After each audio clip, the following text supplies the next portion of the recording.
প্রথমে ইরোডটাকে রিসেট করে নেই। ইরোড রিসেট করে দেন। এটা রিসেট করে দেন। হ্যাঁ আচ্ছা ঠিক আছে। কমান্ডের উপর টোটালাইজারকে রিসেট করে নেব। ওকে ক্যান্সেল। আচ্ছা কমান্ড এখন রান। আমাদের স্টার্ট হয়ে গেছে। দেখতে পাচ্ছেন ওয়ে ফিডার চলতেছে, ম্যাটেরিয়াল ডিসচার্জ হচ্ছে। এটা হলো ফিড রেট, কী পরিমাণে ফিড হচ্ছে এটা তা প্রকাশ করে এবং টনে প্রকাশ করে। আর এটা হলো অ্যাকচুয়াল লোড, মানে বেল্টের উপরে কী পরিমাণ লোড আছে এটা এখানে দেখায় কত পার্সেন্ট লোড। এটা হলো টোটালাইজার, মানে এবার চালানোর পর থেকে এতক্ষণ পর্যন্ত কতটুকু গেল, এতক্ষণ থেকে 5 টনের 5.45 টন এখান থেকে ডেলিভারি দেওয়া হয়েছে। এটা হলো সেট পয়েন্ট, কতটুকু দিচ্ছে 80 টন পার সেট পয়েন্ট, তো প্রায় 80 টনের মতোই যাচ্ছে এটার সাথে এটার সম্পর্ক। এটা হলো ড্রাইভের সেট পয়েন্ট এত আরপিএম এবং মোটরের স্পিড এত আরপিএম, মানে ড্রাইভের সেট পয়েন্ট এবং মোটর থেকে যেই ট্যাকোর মাধ্যমে ফিডব্যাকটা নেওয়া হয় এটা হলো সেই ভ্যালুটা এখানে প্রকাশ করে। অফ করতে গেলে আমরা যাবো জাস্ট রান অ্যান্ড হাল্টে ক্লিক করলেই অফ হয়ে যাবে ব্যাক। এখান থেকে শুধু টোটালাইজারটা মানে কত টন আমরা এখান থেকে ছাড়ছি মাল সেই ভ্যালুটা নিব 6,943। এখন আমরা স্কেলে এটা পরিমাপ করে দেখব যে কি পরিমাণে ওয়েট স্কেলে রয়েছে, মানে ব্রিজ স্কেলের মাধ্যমে আমরা এটাকে স্কেল করবো আলাদা স্কেলের মাধ্যমে, তারপরে দুটাকে ক্যালকুলেশন করব।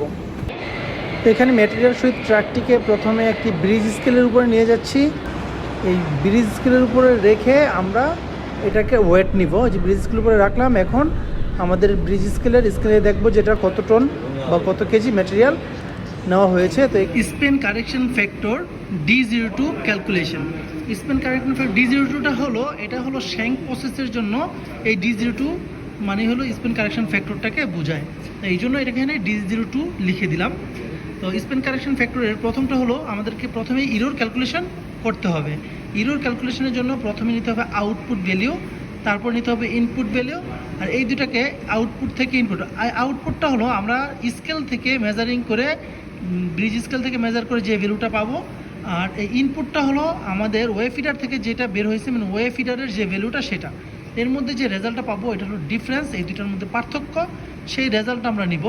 তারপরে সেই রেজাল্টটিকে যে আমি যদি এখানে দেখাই, আমি একটা এখনই ড্রপ টেস্ট করেছি, ড্রপ টেস্টের আউটপুটে আমরা পেয়েছি 7,300, আর আমাদের ইনপুট ছিল 7,399 কেজি। তারপরে ডিফারেন্সটা কি, ডিফারেন্সটা হলো -99।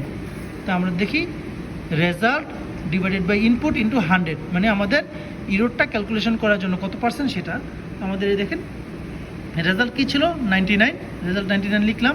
আর ইনপুট কত, যে ইনপুট আমাদের হলো 7399 ইন্টু 100, এটাকে ক্যালকুলেশন করলে এই যে আমাদের ইরোর কত সেটা বের হয়ে গেছে। আমাদের ইরোর কত, ইরোর হলো -1.33।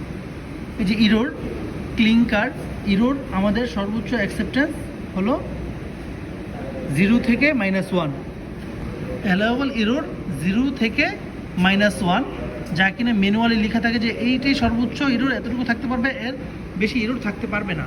তো আমাদের এটা একটু বেশি হয়ে যায়, তো আমাদের এখন so we need to change the Spain correction factor. D02 already বলেছি এটা শ্যাঙ্কের জন্য প্রযোজ্য।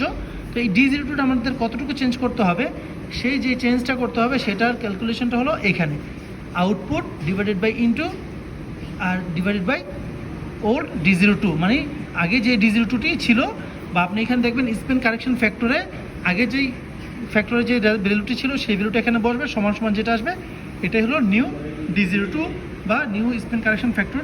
তো আমরা এই অনুযায়ী নিউ স্পেন কারেকশন ফ্যাক্টরটি এখন প্রবেশ করিয়ে দিব।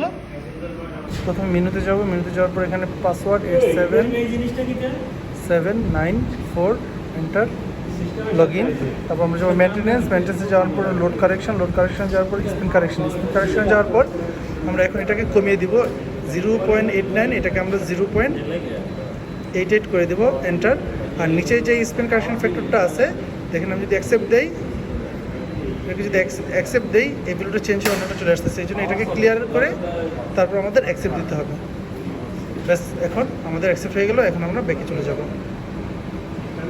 যদি একটু দেখাই যে এটা হয়ে গেছে, ব্যাকে চলে আসবো।